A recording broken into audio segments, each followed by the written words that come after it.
Ministri i Mbrojtjes Piro Vëngu njoftoi se buxheti 2026 për mbrojtjen arrin 58.9 miliard lek, një rritje prej 12% nga viti i kaluar. Ai theksoi se fondet synojnë modernizimin e ushtrisë me teknologji të avancuar, ku 29 miliard lek janë investime kapitale, gjysma e të cilave për modernizimin e industrisë dhe digitalizimin e njësive luftarake.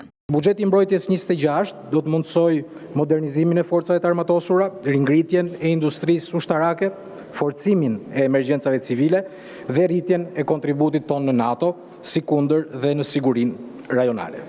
Ky besim nuk buron vetëm nga shifrat dhe nga fjalët, por nga orientimi i projekteve që financohen nga ky buxhet. Një rritje me 12% në krahasim me buxhetin e vitit pararendës, duke arritur 58.9 miliard lek ose 2.12% të prodhimit të brendshëm bruto. Ky nuk është vetëm një numër që plotëson një kriter të NATO-s, por është një zgjedhje politike dhe strategjike e qeverisë Rama, të japim mbrojtjes peshën reale që meriton në projektin ton për Shqipërinë 2030. Vëngu bëri të ditur se po nis një fazë re rekrutimi me mbështetje për 721 rekrutët e vitit 2025 dhe se së shpejti do të hapet prodhimi municioneve në vend. Në zemër të këtij buxheti janë njerëzit tanë në uniformë.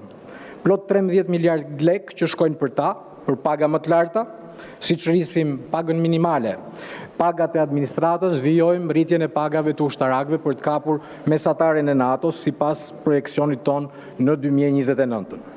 Pika e dytë, për kushte më të mira jetese dhe shërbimi, siç rrisim pensionet.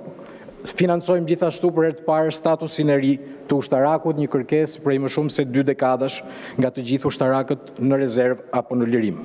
Dhe pika e tretë, rekrutim më i gjerë dhe më cilësor, shifrat e larta, shifra rekord do thoja në 2025 me 721 rekrut të rinj, do vijojnë të mbështeten financiarisht në mënyrë që të kemi një rekrutim sa më cilësor në të ardhmen. Në buxhet përfshihen edhe 4.3 miliard lek për emergjencat civile me 2 qendra të reja rajonale, 2 avion zjarfikës, si dhe më shumë fonde për bashkitë e vogla.